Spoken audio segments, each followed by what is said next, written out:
Selamat malam. Selamat malam Pak. Selamat malam. Host Pendi, apa kabar? Kabar baik. Habib, Ya, Baik. kedengaran suara saya? kedengaran. Oke, saya minta maaf dulu ya. Karena saya berpikir yang tidak-tidak kepada Habib Albar dalam hari-hari ini. Kenapa? Boleh, nggak apa-apa. Enggak, bukan. Saya ketika saya melihat beberapa hari yang lalu ya, ada diskusi debat antara Pak Budi Asali dengan siapa Bang Nabirong ya? Dengan orang Islam. Saya lupa siapa namanya. Ya. Itu ada orang yang berjenggot. Saya lihat beliau itu mirip Habib Albar loh. Ini kan Habib Albar yang sering masuk ke tempat saya bilang. Lalu saya perhatikan lagi Habib kan. Wih, ternyata bukan. Makanya saya minta maaf ya. Oh iya, nggak apa-apa. Itu Tidak berjenggot apa-apa. dia Habib. Dia tunjuk-tunjuk pendeta Budi Asali. Marah-marah dia berjenggot. Channel saya cuma satu, akun saya TikTok, nggak ada yang lain. Ya, ini di YouTube ini Habib. Oh, YouTube itu saya punya, ada juga channel saya, Albar Assegaf YouTube. Oh, oke, siap. Tapi Albar. udah nggak aktif itu. Tapi masih ada, saya punya konten-konten politik ya, politik. Sama syair, sama baca syair di situ. Oh, siap. Ya, saya banyak baca syair agama, syair politik, begitu. Oke, siap Habib. Siap. Ya, Bang Pendi. Ya Habib. Ya, tentang takia itu bukan berbohong ya. Iya. Saya jelaskan. Ya, silakan Takia Habib. itu adalah menyembunyikan. Habib, boleh minta tolong nggak? Saya boleh minta tolong nggak sama Habib? Boleh. Open lah apa namanya itu kameranya, biar saya tidak salah sangka. Saya lihat Bukan, itu sebetulnya saya sudah ada di channel saya itu wajah saya asli yang saya isi.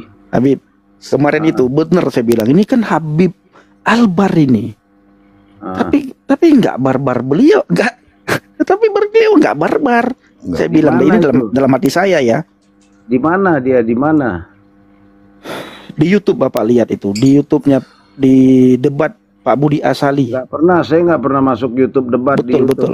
Enggak, bukan Pak, bukan Habib. Mirip jenggotnya ya. Ya, kalau mirip masih bisa, manusia ini kan banyak yang mirip. Betul. Tapi jauh beda. Iya. Oke, lanjut Habib mengenai takiyah. Jadi Silakan. takiyah itu menyembunyikan sesuatu yang benar ya, yang benar karena situasinya. Sebentar dulu. Berarti takiyah itu bukan berbohong ya? Sama sekali. Jadi dia sembunyikan pertama kalau kebenaran. nyawanya terancam. Mengatakan sesuatu yang benar, nyawanya terancam, dia boleh menyembunyikan. Nah, berarti kan bohong, Pak. Ya, dengar dulu. Oke. Contoh misalnya itu kan ada di zaman Rasul itu ini bertolak dari kasus Ammar bin Yasir. Ya. Ketika umat Islam masih keadaan lemah, dia disuruh kafir kepada Nabi Muhammad. Orang tuanya dibunuh. Akhirnya dia mengatakan kafir. Tapi Rasulullah katakan tidak, sesungguhnya Ammar itu penuh dengan keimanan. Nah, disitulah takiyah pertama diperbolehkan. Kemudian takiyah juga menjadi sesuatu sebetulnya fitrah dari manusia. Misalnya seorang orang tua yang bijaksana melihat anaknya menanyakan sesuatu hal yang tidak pantas, dia boleh menjelaskan dengan sesuatu yang bukan yang sebenarnya. Itu makna takiyah. Atau untuk membangun kerukunan, misalnya ya, misalnya nih di dalam sesama Muslim, orang ini kalau kita nyatakan diri kita misalnya dari mazhab A, dia tidak senang, maka kita boleh menyembunyikan di situ untuk kebaikan ya, tujuannya untuk kebaikan, untuk mencegah resiko diri, atau untuk kebaikan maslahat. Misalnya anak kecil yang bertanya tentang hal-hal yang belum layak dia ketahui, maka orang yang bijaksana maka dia harus mencari format apa yang harus dia sampaikan walaupun bukan yang sebenarnya. Seperti itu. Jadi menyembunyikan sesuatu yang benar dan menampakkan sesuatu yang tidak benar, tapi tujuannya adalah kebaikan dari berbagai sisi. Tapi tidak benar itu kan?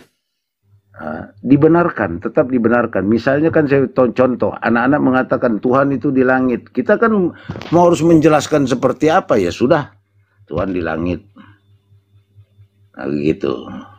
Ya. Kita harus menjelaskan dengan jelimet, atau ada pemahaman tentang Tuhan yang jelimet, ya kita batasi sesuai dengan kemampuan seseorang. Atau kita terancam nyawa kita. Kita harus berbohong, atau kita harus menyelamatkan seseorang yang kita tahu dia ini orang yang harus dilindungi. Terpaksa kita mengatakan kita tidak mengetahui dia, misalnya seperti itu. Jadi tujuannya baik, bukan tujuannya kejahatan. Itu takiyah. Berbeda dengan munafik. Tapi itu Habib tetap aja bohong itu. Apapun silahkan boleh dikatakan bohong, tetapi sebetulnya ini fitrah manusia. Itu hanya istilah saja dalam di bahasa Arab kan, itu diarabisasikan supaya kelihatan syariat gitu loh. Ya, tapi filosofinya berangkat dari sebuah kebenaran, bukan kejahatan. Filosofi takiyah. Kalau munafik, filosofinya adalah kejahatan. Menyembunyikan sesuatu yang jahat, menampakkan sesuatu yang baik, seolah-olah kita ini berbaik-baik sama dia, padahal dia memendam kejahatan di dalam dirinya atau rencana busuk. Nah, begitu. Nah, itulah bedanya kita dengan orang Habib. Ya. Kalau kita diajarkan ya katakan ya, tidak katakan tidak. Lebih daripada itu berasal daripada si jahat. Ya. Nah, di dalam Alkitab, iblis itu adalah bapa daripada segala bapak pendusta. Sehebat-hebat penipu daya dalam Alkitab itu dikatakan iblis. Ya. Maka firman Tuhan katakan ya katakan ya, tidak katakan tidak. Lebih daripada itu adalah berasal dari si jahat. Nah, di dalam Alkitab itu diajarkan kita untuk selalu berkata jujur. Tidak ada istilahnya bohong demi kebaikan, apalagi bohong demi agama, apalagi bohong demi Tuhan dan demi iman. Ya. Yang namanya bohong itu sudah tidak ada lagi dengan kata-kata baik. Ya. Tidak ada kebaikan di dalam kebohongan. Karena kebohongan pertama akan melahirkan kebohongan kedua. Dan akan melahirkan kebohongan ketiga. Terus-terusan. Ketika kita berbohong kepada anak kita, suatu saat anak kita akan tahu. Ya. Ketika anak kita tahu, dia bertanya lagi kepada kita, Pak, kemarin beberapa tahun yang lalu Bapak bilang Tuhan itu ada di langit. Ternyata kan enggak, Pak. Akhirnya kan timbul lagi kebohongan. Oh, tujuan Bapak ngomong begitu, bla bla bla bla bla bla. Timbul lagi kebohongan. Kenapa? Karena sudah diawali dari kebohongan. Ya. Oke. Nah, jadi ketika Bapak mengatakan takiyah itu bukan berbohong, nah, itu hanya dibungkuskan dengan syariat itu bagi saya ya. Diarabisasikan, diarab-arabkan supaya kelihatan syariat, kelihatan keren. Tetapi kalau kita mendengar daripada apa yang Bapak sampaikan, ya tetap saja itu namanya mengajarkan kebohongan secara halus. Ya. Tapi tidak masalah, itu tidak ada sangkut pautnya dengan hal-hal yang kalau di dalam iman kami tidak ada sangkut pautnya dengan iman kami ya. Nah, tetapi itu sangat sangkut paut dengan keselamatan. Karena dalam Alkitab dilarang kita bersaksi dusta, termasuk dilarang berbohong. Ya, saya ambil contoh sekarang misalnya, ini contoh saja. Ya, bahwa saya katakan bahwa takiyah itu adalah fitrah manusia, hanya penempatannya di mana. Contoh misalnya, Pendi, ya, Bang Pendi punya teman atau adik dikejar mau dibunuh, lari bersembunyi. Apakah Pak Pendi akan memberitahu tempat dia bersembunyi? Sementara dia dalam keadaan terzolimi. Itu kalau tidak. Ya, itu kan banyak terjadi. Makanya tidak ada kalau-kalau. Itu kalau-kalau itu untuk menghindari kita. Bukan untuk mengajarkan kita tentang kebohongan. Itu kalau, Pak. Enggak ada. Saya tidak akan berandai-andai. Malah kami diajarkan. Kan saya tanya, hardik semua kejahatan. Hardik semua hal-hal yang jahat. Ya. Posisi Pak Pendi nggak ada kalau bagi saya itu nggak ada kalau. Maka saya menghindar. Kata kalau itu untuk menjebak seseorang Bukan, sehingga orang itu mau menjawab keinginan kita. bukan Pak Maka, Febri, ini yang saya katakan kita bicara iman. fitrah kita. Enggak, kita Fitrah. bicara iman. Kalau Iya, kita oke. berbicara iman, Ya. tidak ada diajarkan dalam iman kami tentang bertakiah. Kalau Ya. orang itu nanti berbohong, ada kebohongan di dalamnya ketika dia menjawab tujuannya untuk kebaikan, tetap itu tidak diajarkan dalam iman kami. Sekalipun ya ada orang yang mengatakan hal seperti itu. Banyak contoh lagi. Anak-anak kita yang kecil, ya, ketika kita menyembunyikan jawaban itu bukan harus menjawab yang misalnya contoh, dia bertanya tentang hal-hal yang misalnya anak balita lah, umur 4 tahun 5 tahun, dia tanya tentang istilah yang tidak layak. Apakah Anda harus menjawab istilah itu, menjelaskan secara adanya apa adanya, atau Anda akan alihkan atau seperti apa? Saya bilang Misalnya nanti tentang pornografi, dia mau tanya, Oke. anak kecil balita, karena Oke. dia mendengar satu kata-kata yang memang tidak layak. Ya. Apakah Anda harus menjelaskan bahwa itu adalah hasil hubungan antara begini? Oke, sudah. Yang tidak mustahil. Nah, bagaimana saya menjawab akan hal itu? Diberi hikmat kita oleh Tuhan supaya bagaimana caranya kita jangan berbohong dan jangan bertakiah. Jawaban saya adalah nanti Bapak jelaskan. Tunggu ya. Itu namanya, itu kebijaksanaan kita dalam cara menjawab. Betul, tapi tidak ada takiah di dalamnya. Saya tidak membohongi anak saya.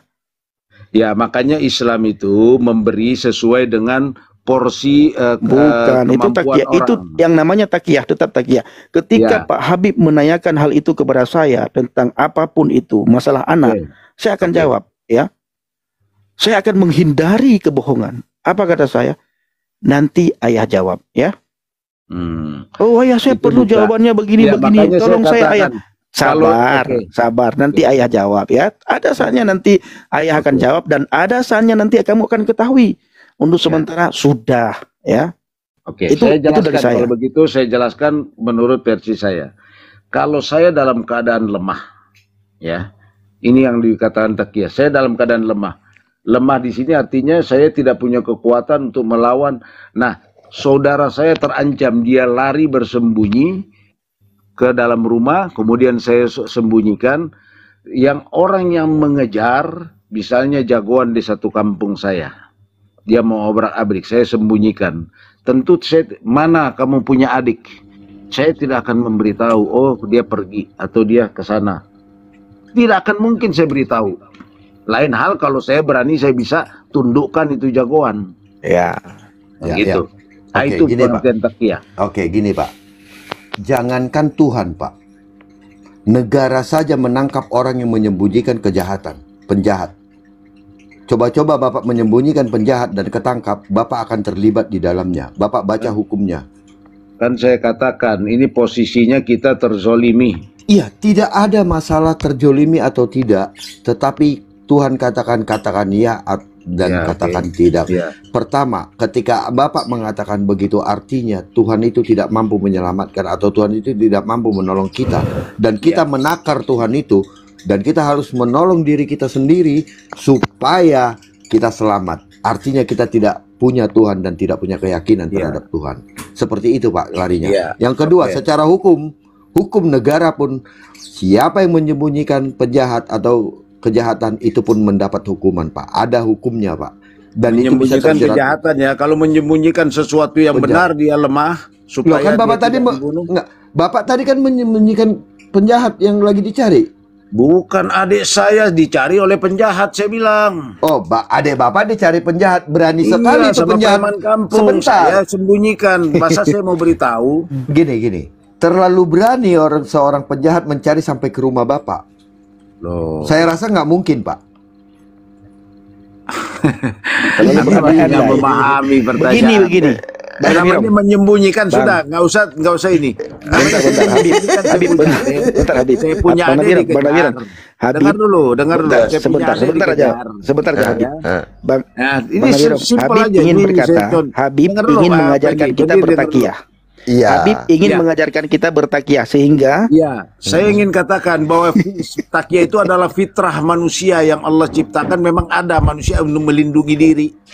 Ya, artinya manusia tidak ada orang yang dengar dulu, ada orang yang dia mampu menyatakan perlawanan, tapi ada orang yang lemah, yang dia tidak mampu, dia harus berbohong demi keselamatan diri, tapi dia bukan dalam keadaan sebagai penjahat. Saya katakan. Oke, saya akan jawab pertanyaan Bapak. Kalau saya bertemu dengan case seperti itu, sampel case-nya begini. Saya akan hadapi orang yang mencari adik saya. Saya akan bertanya. Kalau Bapak berani, kalau Bapak dalam keadaan takut. Lah Bapak kabur aja sama adik Bapak sama-sama. Ya sudahlah, udah oke. Itu saya cuma menjelaskan. Anggaplah begini, saya ingin jelaskan bahwa takiyah itu adalah fitrah. Terserah Bapak mau tafsirkan seperti apa. Contoh misalnya dikejar oleh preman, misalnya 10 orang. Kalau Bapak bilang satu orang Bapak bisa melawan 10 orang, dah Bapak sudah lihat. Kalau saya beritahu hanya saya punya adik mati, saya juga tidak bisa membela. Saya hadapin Pak. Sembunyikan. Jangankan 10 orang Pak, saya sudah pernah dikeributin satu kampung, saya hadapin Pak. Itu kan pribadi Bapak. Saya bicara ini secara umum, siapa saja manusia itu sesuai dengan dia punya tingkatan ininya, kemampuan dia. Iya, makanya kalau saya lintas manusia, Bapak bisa tidak takiyah. Bahkan di satu sisi takiyah itu diharamkan. Tidak boleh sama sekali ketika kebenaran justru akan tumbang. Itu dikatakan haram melakukan takiyah sekalipun apapun resikonya. Artinya standar janda Pak di situ Pak. Ada standar, contoh seperti keluarga Nabi di padang Karbala. Kenapa dia membawa bahkan anak kecil dia bawa untuk menjadi saksi untuk menegakkan kebenaran. Karena kalau mereka tidak keluar untuk menyatakan kebenaran, maka kebenaran itu akan tumbang. Maka di situ dituntut untuk keluar sekalipun nyawa resikonya. Itu tidak boleh takiyah di situ. Nah, itu bisa Pak. Bapak bilang tidak boleh takiyah Pak. Nah, kan saya katakan takiyah itu adalah fitrah, ya. Dia adalah tindakan bijaksana yang harus terukur demi kebaikan. Jadi ketika kita melakukan takiyah untuk kebaikan, ketika kita menolak takiyah untuk kebaikan. Saya sudah paham. Saya sudah untuk paham. Untuk kebenaran ya, semuanya jadinya itu. Ya, saya sudah paham. Artinya Bapak ini pemikiran saya Pak ya. Ya. Artinya gini, Bapak mengatakan bahwa Allah atau Tuhan Bapak itu membenarkan ketika manusia itu dengan terpaksa melakukannya. Ya, melakukan bukan kejahatan ya. Bukan kebohongan. Kejahatan. Saya bukan bilang kejahatan, kebohongan. Terpaksa kita sembunyikan dulu kebenaran, melihat situasi tidak mendukung, kita sembunyikan. Tetapi ketika situasi justru akan menghancurkan kebenaran, maka resiko apapun harus kita nyatakan. Misalnya kayak misalnya dulu kita di Indonesia, kita harus bertempur melawan penjajah. Ketika bangsa ini akan menjadi tidak akan merdeka, maka rakyat harus menyatakan perlawanan terhadap penjajahan seperti itu. Tapi ketika dia bisa melakukan takiyah untuk apa? Untuk kebaikan. Misalnya contoh, Soekarno bekerja sama juga dengan Belanda, dengan Jepang. Dia sekolah di tempat sekolah Belanda Jepang, padahal penjajah. Menyusun kemerdekaan itu dengan Jepang. Kenapa di sini menyiasati? Bukan berarti merestui Jepang atau merestui Belanda. Nah, begitulah makna dari takiyah. Untuk unsur kebaikan di situ, tidak ada unsur kejahatan sama sekali. Kita baca di Al-Baqarah 42, Pak. Ya. Janganlah kamu mencampur adukan kebenaran dengan kebatilan, dan jangan kamu sembunyikan kebenaran. Betul. Betul. Bapak kan menyembunyikan kebenaran tadi, Bapak bilang boleh. Iya kan tadi, makanya saya udah kenapa? Kan tadi tujuannya untuk kebaikan. Ketika kita nyatakan kebenaran malah itu tidak menimbulkan baik kepada orang atau masyarakat, ya kita simpan. Ya, artinya Bapak sedang melanggar misalnya perintah Allah ini. Saya kasih contoh, saya Muslim, ada di tengah misalnya tengah komunitas Kristen yang yang sangat anti muslim. Misalnya nih contoh saja.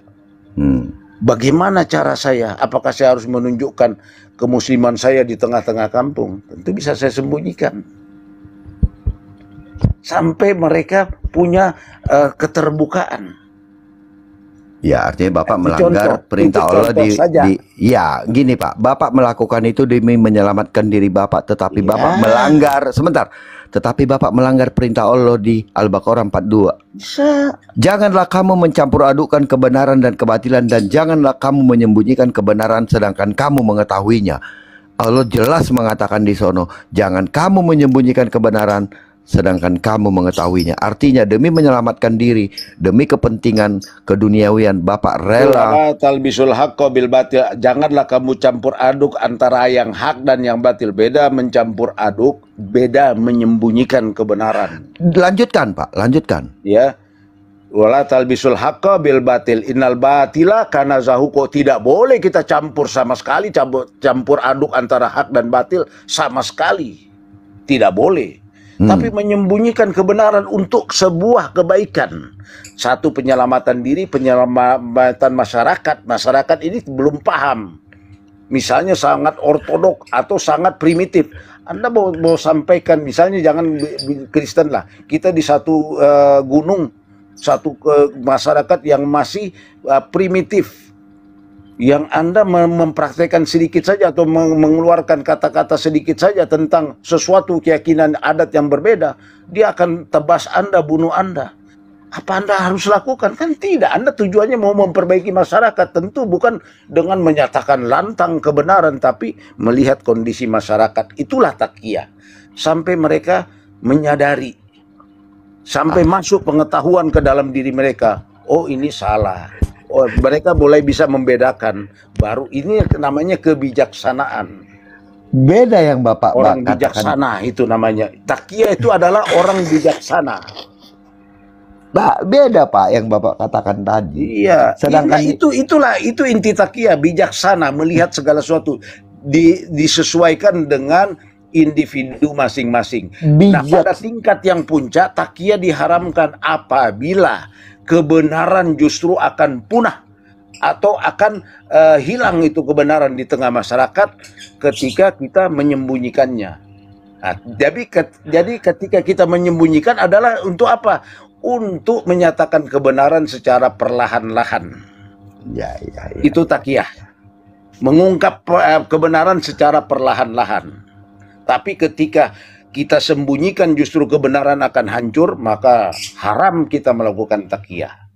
Sekalipun resikonya nyawa, kita harus nyatakan kebenaran itu, sekalipun nyawa. Gitu. Berarti taqiyah itu ada tempat-tempat tertentu dibolehkan, di situasi yang lain dilarang. Jelas, ada diharamkan. Standar janda tetap, standar janda. Begitu, sesuai dengan pengetahuan. Nah, Allah Maha Pemaaf. Kalau kita salah dalam taqiyah, Allah memaafkan. Kita akan bertobat, istighfar. Kalau salah dalam taqiyah, oh di sini nggak boleh taqiyah. Jadi tidak bisa dijadikan alasan seenak-enaknya, tidak bisa. Jadi harus tepat, terukur. Berarti saya ambil kesimpulan, taqiyah itu untuk kebaikan, kebenaran. Berbohong demi kebaikan boleh. Bukan jangan berbohong, sebetulnya menyembunyikan sesuatu yang kita anggap benar, tidak menampakkan, karena situasinya tidak mendukung atau tidak menghasilkan kebaikan di situ. Itu Bang sesuai hawa nafsu Bang. Menyembunyikan kebenaran. Pengetahuan, karena ketika Anda menyembunyikan sesuatu yang benar, ini justru orang berilmu yang di sini. Kapan waktunya Anda bertaqiyah? Kapan waktunya Anda menyatakan kebenaran? Itu harus persis. Sebab kalau salah, Anda akan merusak masyarakat, merusak diri Anda. Itu. Jadi orang yang bijaksana yang melakukan taqiyah, bukan serampangan. Jangan Bapak ini kan bijaksana nih Pak, cara menjawab kami itu Bapak bijaksana gitu. Ya. Jadi Bang Penny nggak usah ketawa lah. Bukan. Saya kalau dirimu bilang begitu ya, saya ingat kalau Habib ketemu sama Kak Sofi ya, Al Hayat ya. Wah, Rame itu. Saya tunggu kadang-kadang kapan Habib Albar naik ya, kapan Habib Albar naik berhadapan dengan. Berbeda Bang Pendi dengan munafik. Munafik filosofinya itu memang menyembunyikan kejahatan, menampakkan kebaikan, itu menipu orang. Dan hasilnya pasti orang akan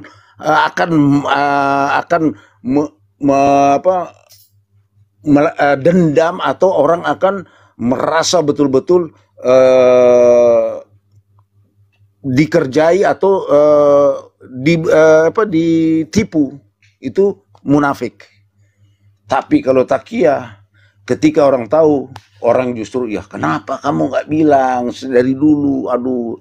Nah gitu. Jadi kebaikan. Tapi gini Habib, kalau Kak Sofi, beliau itu tegas ya, kalau saya lihat ya, ada ketegasan di situ beliau. Beliau benar-benar tidak suka kalau tidak pakai data bicara, karena bicara iman. Kalau bertakiyah itu beliau langsung hajar saja beliau itu. Ini data yang saya kasih sebenarnya data. Kalau data kan tinggal dirujuk saja di kitab.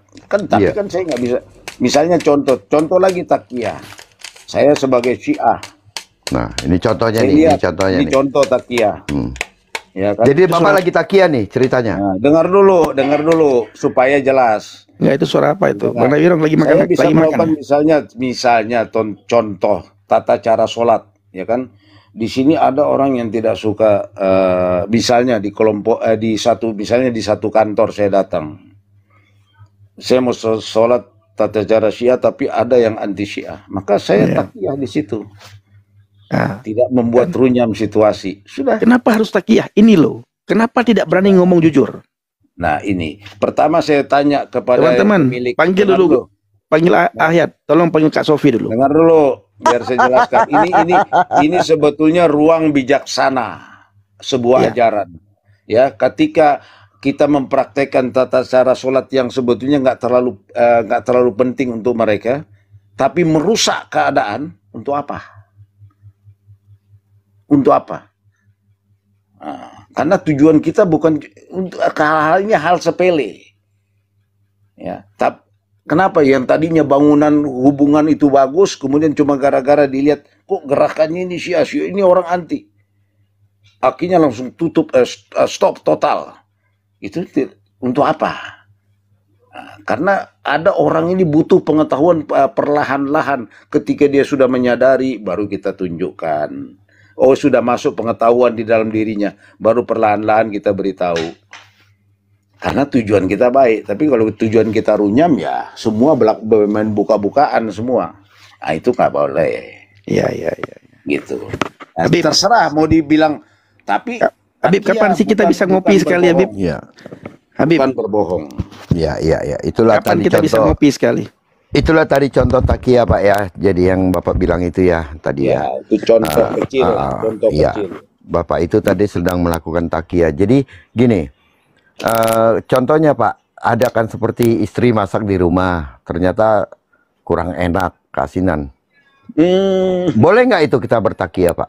Ya boleh kita memuji istri misalnya. Kalau kita bilang ini begini, kita tahu watak istri nggak suka, pasti daripada ribut. Masa kita harus? Nah itulah contoh. Nih saya kasih contoh ya. Kalau saya tapi tidak. nggak ke situ sebetulnya takiyah itu lebih kepada prinsip ajaran. Iya, makanya saya bilang prinsip ajaran tidak boleh berbohong itu bagi kami. Ya, makanya prinsip ajaran dalam hal apa? Artinya yang saya katakan prinsip ajaran di sini, bahwa ketika menyampaikan kebenaran hanya merusak masyarakat dan merusak kita, itu tetap sebenarnya ya. Untuk apa? Ya, itu menutup kebohongan dengan agama. Diharapkan sebenarnya tetap bohong itu sebenarnya. Ini bukan bohong, ini justru ilmu arif, ilmu bijaksana, melihat situasi. Ini orang tidak butuh apa yang harus saya sampaikan. Untuk apa saya sampaikan? Dan hanya membuat dia justru memarah, memusuhi saya, tidak ada manfaat, tidak ada guna. Untuk apa? Mau taruh di mana? Oh, kenapa? Untuk apa saya mau sampaikan? Hanya merusak itu, misalnya ini masyarakat atau ini individu. Kalau saya sampaikan hanya merusak dia dan merusak hubungan, untuk apa?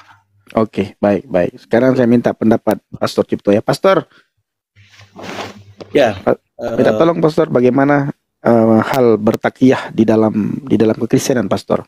ya meskipun saya memiliki pengetahuan untuk itu, tetapi tentu saya tidak boleh mendefinisikan takiyah dari yang iman lain. Tapi kita bersyukur dalam iman kita Tuhan Yesus mengajarkan, Tuhan Yesus adalah akulah jalan dan kebenaran dan hidup, dan kita diminta untuk meneladani. Yohanes 13 ayat 15 mengatakan, teladani aku, kata Tuhan Yesus. Karena itu tidak ada, kita diajarkan untuk berhikmat, tapi tidak untuk berbohong. Matius 10 ayat 16, cerdiklah seperti ular, tuluslah seperti merpati. Jadi nggak boleh ada satu titik pun untuk unsur berbohongnya. Memang bisa manusia melakukan kelemahan lalu berbohong, tapi itu dosa dari kacamata iman Kristen itu tadi. Jadi kalau tadi misalnya Kak channel saya kenal ya, Kak Albar ya, mungkin langsung dipraktekkan saja, Pendi, ditanya. Titik tekan maksud Kak Pendi itu bahwa ada yang ditanya itu lalu nggak menunjukkan dalil, itu aja Kak Albar.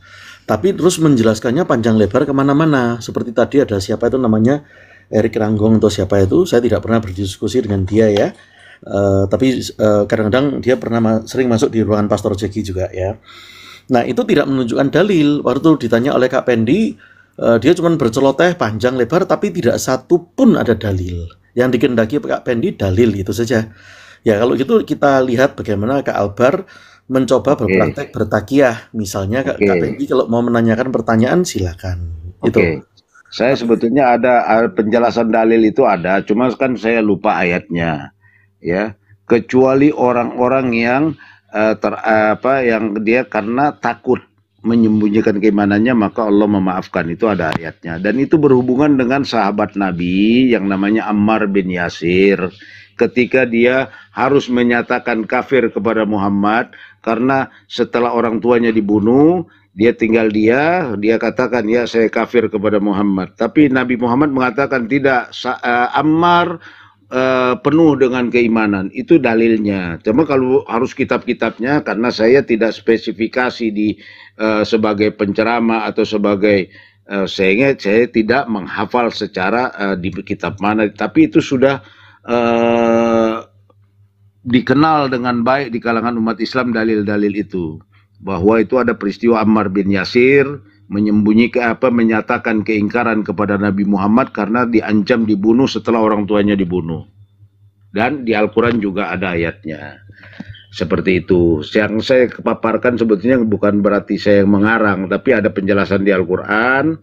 Tetapi kan saya nggak semua saya hafal, kecuali kalau saya mencatat secara khusus, kemudian saya bisa saja saya sampaikan nanti dalilnya. Banyak itu dalil-dalil. Taqiyah juga ada. Taqiyah itu asal kata dari taqwa. Itu adalah asal kata juga dari takwa. Jadi orang yang memang berhubungannya dengan ketakwaan sebetulnya itu taqiyah.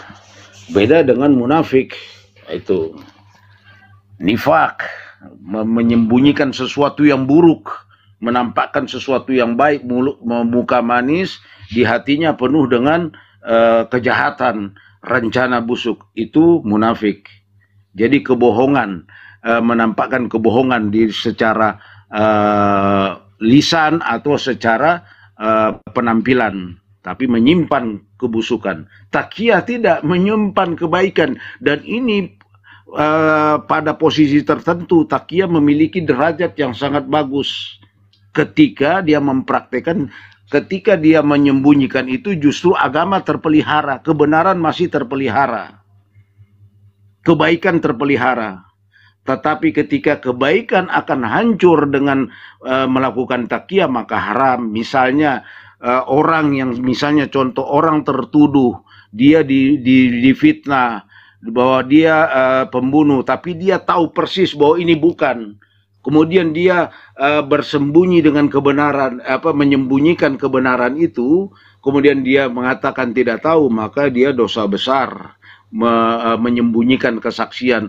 Padahal orang ini akan dibunuh atau akan dihukumi, dijatuhi hukuman yang luar biasa karena dia tidak melakukan sesuatu, tapi dia dituduh, difitnah.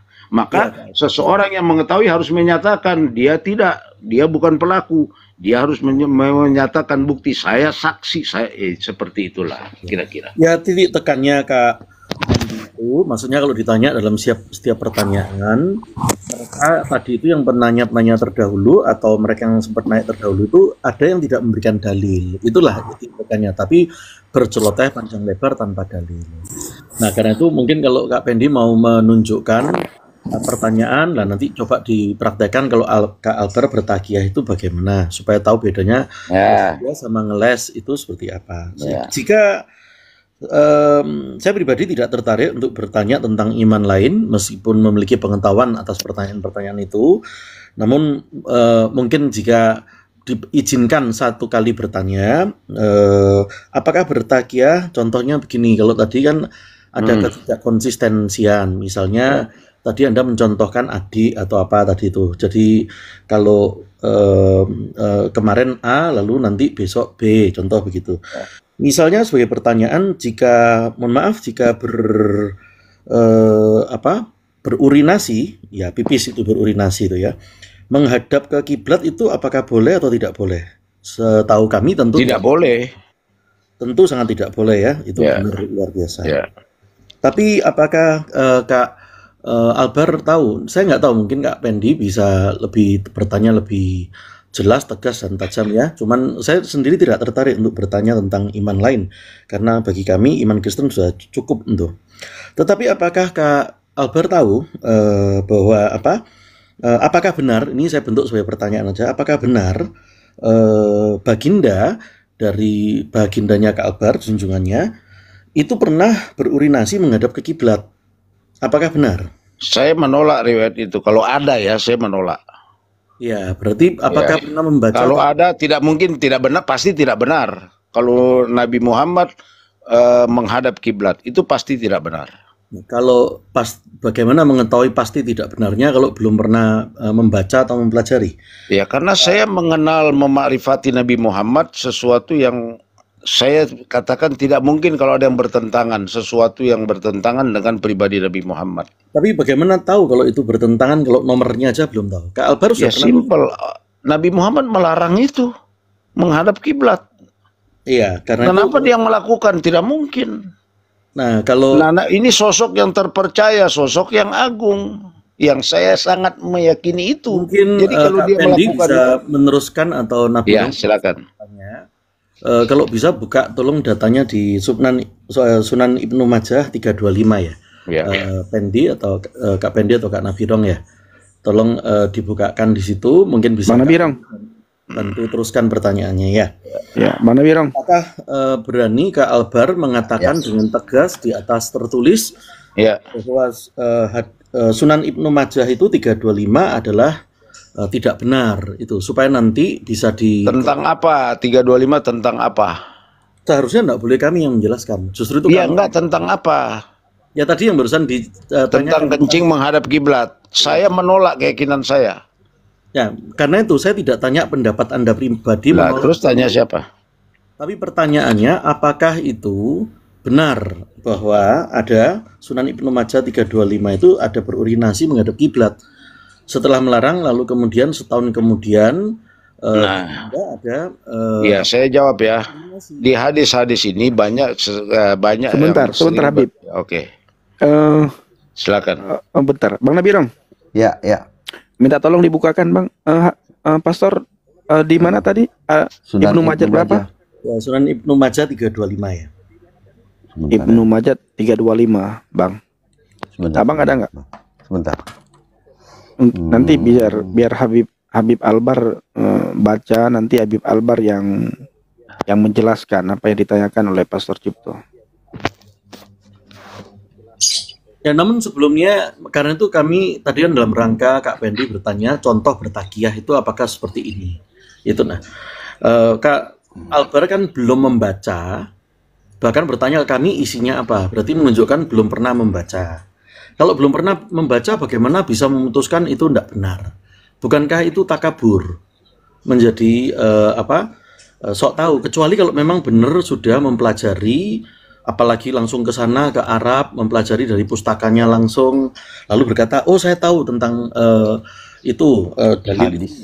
maka itu adalah tidak benar. Nah, baru itu kami terima kalau kami bertanya aja, ya. Kalau Bobi, karena saya jawab apakah itu contoh bertakiyah? Belum melihat saya jawab ya. dalilnya. Ini bukan bicara takiyah sama sekali. Anda kan bertanya. Maksud gini, Kak Albar. Kok Kak Albar sudah bisa menjawab? Sedangkan saya melihat dari matan, dari isinya, bukan dari riwayatnya. Saya melihat dari matan. Ya, karena itu kami tanya, kok bisa menjawab itu tidak benar atau saya tolak istilah Kak Albar, sedangkan ya kan tanyanya kepada saya. Bukan, kalau itu kan pendapat pribadi. Saya tidak tanya. Pribadi saya memang. Ya, apakah itu contoh takiyah kalau pendapat pribadi itu? Tidak. Kalau maksudnya contoh itu maksudnya gimana ini? Nah, karena itu tadi kan Kak Albar berpanjang lebar bercerita tentang takiyah. Karena itu kita praktekkan langsung saja.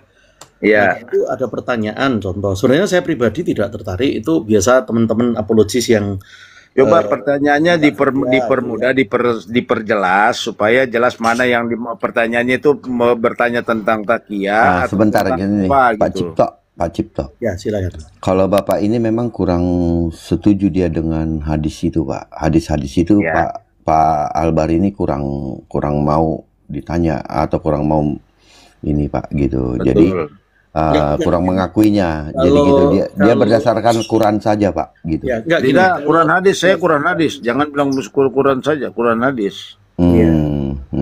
Maka itu kalau bukan berdasarkan pendapat pribadi kan, Nabi Rom. Tetapi benar dalam iman dia itu. Ya, saya jawab langsung Pak ya, berdasarkan sumber iman saya Pak ya. Laqad kana fi Rasulillahi uswatun hasanah. Itu jelas. Sungguh pada diri Rasulullah itu adalah suri tauladan yang baik, memiliki contoh yang baik. Ya, karena itu Bapak, Rasulullah tidak mungkin mencontohkan sesuatu, apalagi yang di dalam Al-Quran juga dikatakan, ya ayyuhalladzina amanu lima taquluna ma la taf'alun. Wahai orang-orang beriman, mengapa kamu mengatakan sesuatu yang kamu tidak perbuat? Apakah Nabi melakukan seperti ini? Ini jawaban saya pribadi saya. Kak Pendi juga berbagai apologis yang lain ya, banyak ustadz-ustadz yang juga bertanya tentang Tuhan Yesus, kami menunjukkan dalil itu secara tegas. Nah, kalau dalam iman Kak Albar kan yang diimani selain Quran kan juga ada hadis. Nah, hadis dan penjelasan orang-orang suci dari keluarga Nabi, tafsir dan segala macam. Makanya itu kami tanyakan, apakah penjelasan Kak Albar ini tadi termasuk bertakiyah karena belum melihat ayatnya tapi langsung menjadi pintar. Itu tadi kan sudah dibacakan Nabi Muhammad kencing menghadap kiblat sekali. Isinya tidak mungkin, saya katakan. Kalau tidak mungkin tolong dibaca. Berarti Kak Albar belum pernah baca itu. Sebentar ya. Ya. Ini Pastor Cipto sekali bertanya ini langsung kejar. Karena ada hadis lain juga di kitab Bukhari kalau nggak salah, hadis yang mengatakan dari Huzaifah, saya jelaskan ya, itu juga kita tolak. Habib, saya minta maaf Habib. Dengar dulu, sebentar Habib, sebentar. Soalnya saya ketawa tadi, saya dari tadi mau ketawa. Kenapa? Saya tidak pernah mendengar Pastor Cipto bertanya. Sekali beliau bertanya itu parah. Iya. Ya, bagaimana? Terus ini. Gini Pak, dikatakan di sini ya. Dikatakan di sini Pak. Tuhan tolong. Tetapi saya melihat beliau suatu tahun sebelum dia meninggal wafat, dia menghadap kiblat ketika urinasi, ketika itu Pak. Iya, saya menolak hadis seperti itu. Gitu aja. Saya menolak. Oh, Bapak menolaknya. Nah, ada contoh lagi hadis yang sebetulnya tapi itu namanya diperdebatkan di kalangan ulama. Ada yang menolak, ada yang menerima. Nah, saya mengikuti yang menolak. Contoh ada hadis di dalam dari Abu Huzaifah. Dia mengatakan, aku melewati tempat sampah, lewat belakang rumah orang dekat tempat sampah, kemudian dia melihat bahwa Rasulullah kencing sambil berdiri. Itu juga fatal, itu hadis. Tapi itu hadis sambil jongkok ya Pak ya. Tidak sambil berdiri. Dari situ dikeluarkan hukum bahwa boleh kencing berdiri kalau dalam keadaan darurat.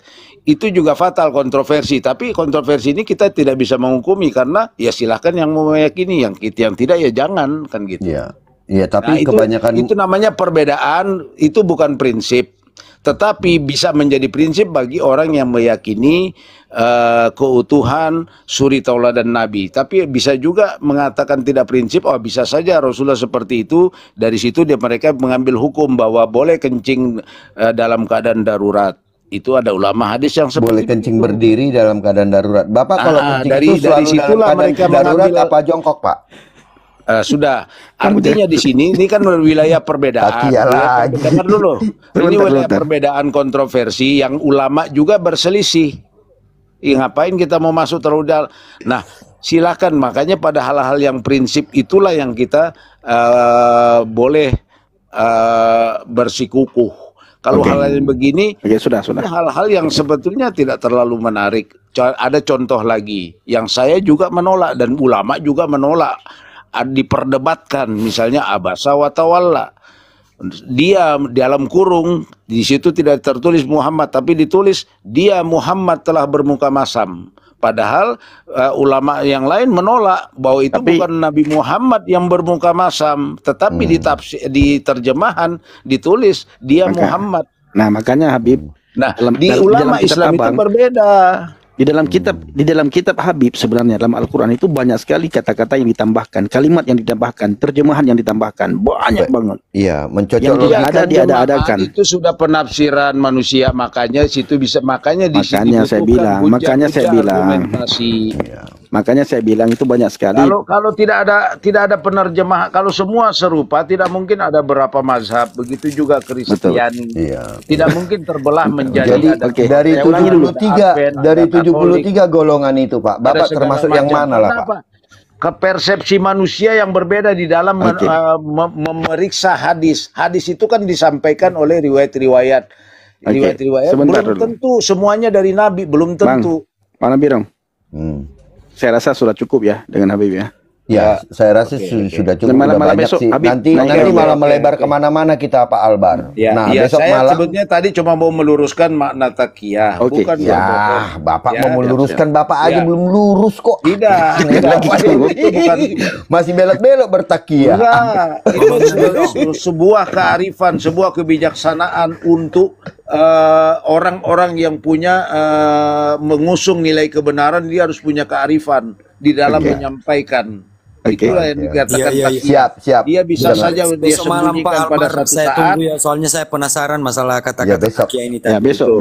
Oke, terima kasih ya. Pak Albar, terima kasih banyak, Pak. Selamat malam. Sehat-sehat ya. Selamat malam. Terima kasih. Sehat-sehat Pak Albar. Makasih. Tuhan berkati. Selamat malam.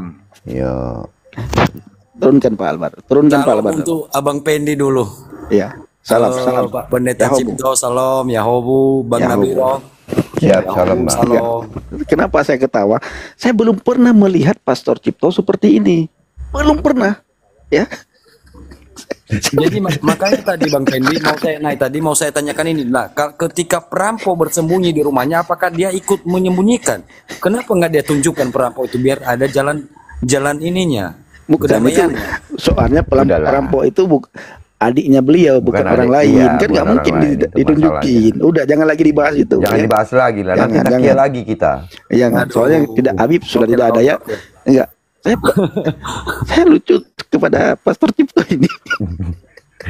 Iya, Pastor Cipto nggak pernah mau nanya loh. Sekali nanya. Pastor, apa pertanyaan tadi, Pastor? Yo, kali ini baru saya lihat Pastor bertanya agak full dikit, ngegas. Pastor Cipto. Sorry Pastor, apa tadi pertanyaannya? Sebenarnya kan tadi bertanya karena kaitannya yang dia panjang lebar kan. Iya. Tekan Pendi kan adalah kalau penanya sebelumnya itu kalau naik, kalau ditanya tolong bawa dalil kan gitu aja intinya. Jangan bawa dalil lalu bertakiyah. Lalu kan Kak siapa tadi Albar itu naik bercerita panjang lebar, kita nungguin lama tentang takiyah itu. Karena itu daripada lama nggak ada dalil langsung dipraktekkan, ditanya saja contoh bagaimana dia bertakiyah. Ya. Karena itu tadi waktu ditanyakan kan apakah benar adalah larangan dari baginda. Kan memang ternyata benar ada larangan untuk berurinasi menghadap tersebut.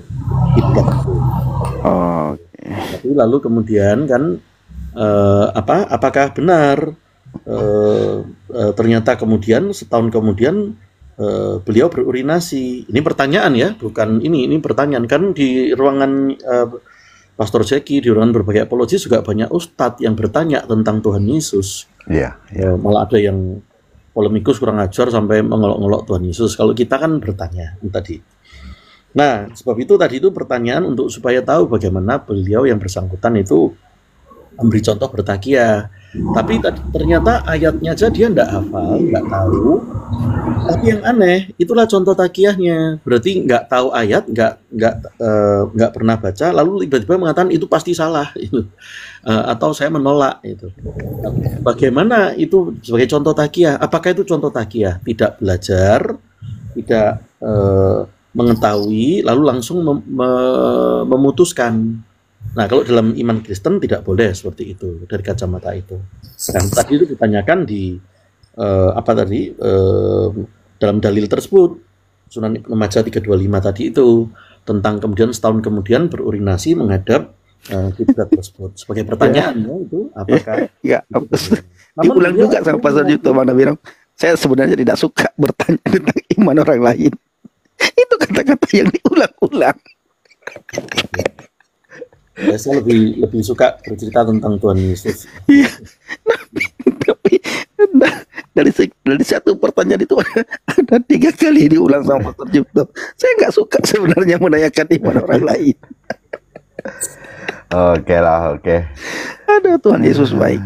Tapi udahlah. Tapi ya malam ini emang kita diskusi. Wah, terlambat ya. Bang Pendi naikin saya tadi panas tadi waktu dicontoh-contohkannya. Jangan lagi dibahas Pak Lasi. Beliau tidak mengatakan perampok. Beliau itu ingin menjebak kita semua. Itu beliau membawa kalau adik saya katanya kan persekusi atau ini gitu. Ya jelas saya tidak punya. Kalau saya kan tidak punya adik, tidak mungkin beliau sampaikan ke saya. Kalau beliau memberikan contoh kepada saya, kalau kamu Pendi punya adik, ya saya tidak punya adik, anak tunggal kan?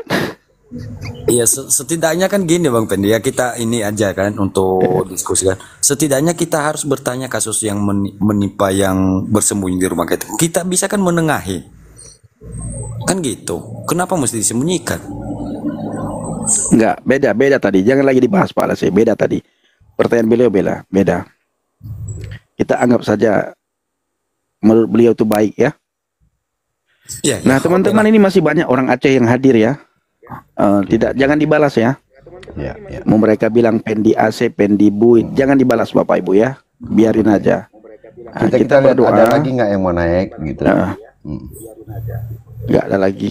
Nggak ada lagi.